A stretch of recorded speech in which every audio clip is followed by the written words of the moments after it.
Hi hello வணக்கம் welcome back to Tamil hero channel. நம்ம Bigg Boss season 7 பார்த்தீங்க அப்படின்னா வந்து நாமினேஷனில் யார் யாரெல்லாம் வந்திருக்கா, ஸோ ஸ்மால் பாஸ் ஹவுஸ்க்கு வந்து யார் யாரெல்லாம் போயிருக்கா, அங்கே ஒரு சம்பவம் பெருசாக வந்து நடந்தது என்ன அப்படின்றதும், அதுக்கப்புறமா வந்து என்ன அப்படின்னா வந்து நேற்று வந்து மாயா வந்து பெருசாக விக்ரமை பார்த்து வன்மத்தை வந்து கக்குனாங்க இல்லையா. ஸோ அதை வச்சு வந்து ஒரு பெரிய மோதல் வந்து 2 பேருக்கு இடையில வந்து நடந்திருக்கு.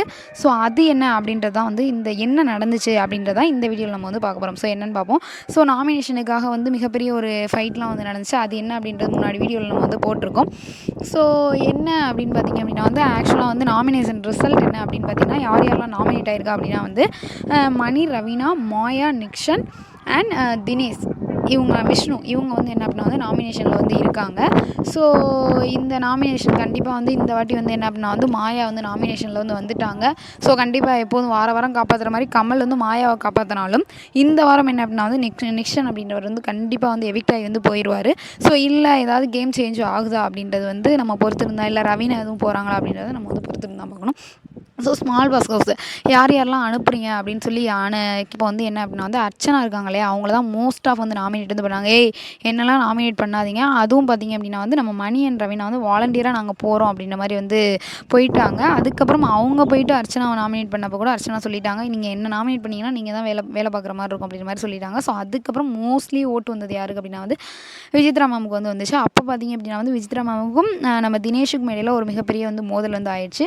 ஏன்னா 2 பேருக்குமே பஞ்சு நெருப்பும் பற்றிக்கிற மாதிரி வந்து எப்போதுமே வந்து பற்றிட்டு தான் வந்து இருக்கும். ஸோ அதே மாதிரி வந்து இன்றைக்கும் என்ன அப்படின்னா வந்து 2 பேருக்கும் வந்து ஒரு மிகப்பெரிய மோதல் நடந்தப்போ விசித்ரா மேம் என்ன சொல்லிட்டாங்க அப்படின்னா வந்து எந்திரிச்சு வந்து, எனக்கு வந்து குக்கிங் பண்ணுறது வந்து பிரச்சனை இல்லை, ஆனால் வந்து நீங்கள் நிறைய வந்து அப்படி நான் குக் பண்ண போனால் நீங்கள் நிறைய சொல்கிறீங்க, டைமுக்கு சமைச்சு கொடுக்க மாட்டீங்க, எனக்கு பிடிச்சதை சமைச்சு கொடுக்க மாட்டீங்க அப்படி இப்படின்னு சொல்கிறீங்க, ஆனால் குக் பண்ணுறது மட்டும் என்னோடய வேலை வந்து கிடையாது, நான் இங்கே வந்து கேம் ப்ளே பண்ண தான் வந்து வந்திருக்கேன் அப்படின்ற மாதிரி வந்து நம்ம விசித்ரா மேம் வந்து சொல்லிட்டாங்க.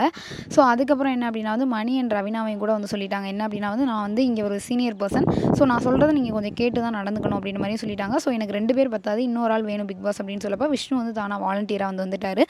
ஸோ இந்த 4 பேர் தான் வந்து ஸ்மால் பாஸ் ஹவுஸ் வந்து போகிறவங்க. கண்டிப்பாக மணி ரவீனாவுக்கு இடையில ஒரு ட்ராக் வந்து இங்கே ஓடும். அதுக்கப்புறம் பார்த்திங்க அப்படின்னா வந்து விஷ்ணுக்கும் விசித்ரா மேமுக்கும் அப்பப்போ வந்து கொஞ்சம் வந்து ஒரு அன்பான மோதல்கள் வந்து நடக்கும். அதுக்கப்புறம் வந்து ரொம்ப கோபமான மோதல்கள் வந்து நடக்கும் அப்படின்னு தான் வந்து சொல்லலாம். அதுக்கப்புறம் பார்த்திங்க அப்படின்னா வந்து இன்னொரு சம்பவம் இருக்கு இல்லையா, என்ன அப்படின்னா நேற்று விக்ரமை பார்த்து மாயா எவ்வளோ பெரிய வன்மத்தை வந்து கக்குனாங்க. அதை வந்து நம்ம அர்ச்சனா வந்து ஒரு பிரச்சனை இல்லையா, ஸோ அவங்க வந்து நீங்கள் ஏன் இப்படி உங்களோட ஃப்ரெண்டு தானே, ஏன் நீங்கள் இப்படி ஒரு ஆட்டிடியூடு காமிச்சிங்க அப்படின்னு சொல்லி கேட்டப்ப, என்னங்க ஆட்டிடியூடு காமிச்சேன், என்னை இப்படிலாம் நீங்கள் பேசாதீங்க, மனிதாபிமானம் இல்லாத மாதிரிலாம் நீங்கள் பேசாதீங்க, என்னோட கோப்பிங் மெக்கானிசம் அவ்வளோதாங்க, நான் வந்து நீங்கள்லாம் அடித்தப்பெல்லாம் அவனை நான் வந்து தூக்கி விட்டுருக்கேங்க, அந்த கடுப்பில் தாங்க நான் இப்படி பண்ணிட்டேன், அதுக்கு என்னங்க அப்படின்ற மாதிரி அவங்கள்ட்ட வந்து அப்படியே வம்புக்கு நிற்கிறாங்க. ஸோ என்ன எபிசோடில் என்ன நடக்குது அப்படின்றத நான் ரொம்ப க்யூரியஸாக இருக்கேன். நீங்கள் க்யூரியஸாக இருந்தால் மறக்காமல் நம்ம சேனலுக்கு உள்ள கமெண்ட்ஸில் கமெண்ட் பண்ணுங்கள். இந்த வீடியோ உங்களுக்கு பிடிச்சா லைக் பண்ணுங்கள், ஷேர் பண்ணுங்கள், கமெண்ட் பண்ணுங்கள், அப்படியே நம்ம சேனலை சப்ஸ்கிரைப் பண்ணிடுங்க. Okay bye. உங்களிடம் விடைபெறுவது உங்களுக்கு நகராஜ்.